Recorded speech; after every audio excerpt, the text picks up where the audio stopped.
to see you all. It's been a long time. Can you give me a wave? Oh, that's great. Oh, and by the way, for those of you who don't know me, my name's Rainbow, Rainbow the Clown, and I'm delighted to meet you all.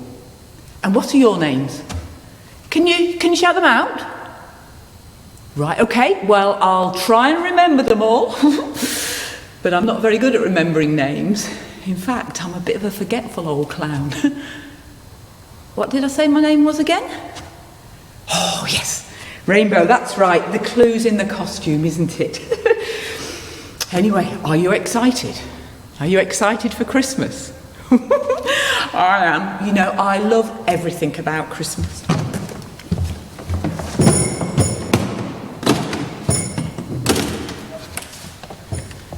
I love putting up the Christmas tree. I love putting the fairy on the top. Not that fairy. I love putting the fairy on the top. Come on, fairy, where are you? There we are. There she goes. I love snowflakes.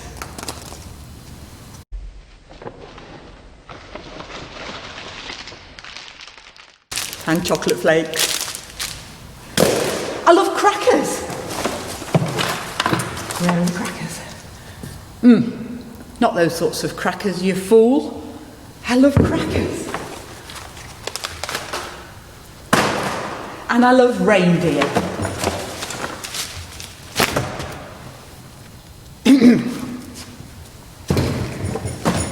I love reindeer.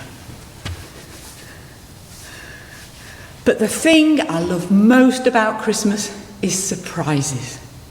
And the other day, when I was wrapping up my presents and wondering if I'd get any surprises this Christmas, I started to think about that very first Christmas and about the shepherds in particular, because they really did get a surprise and a half. Have you ever thought how boring it must be to be a shepherd? Stuck out in the fields day after day, night after night,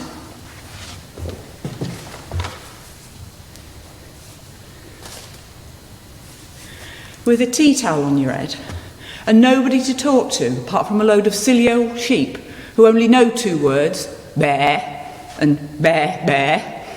Anyway, I was thinking about the shepherds out in the fields, minding their own business, well, minding their sheep actually, and washing their socks by night.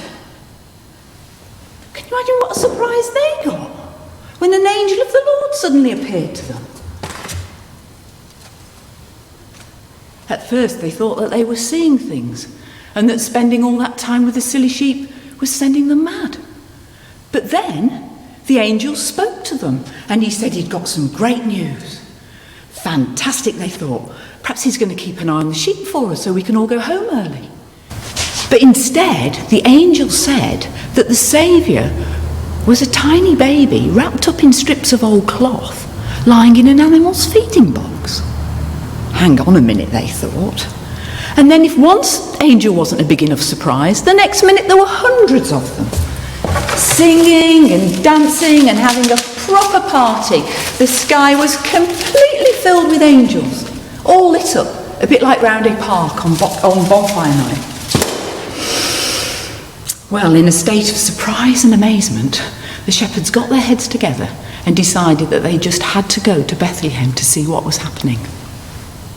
And they knew exactly what they were looking for. A tiny baby, wrapped up in strips of old cloth, lying in an animal's feeding box.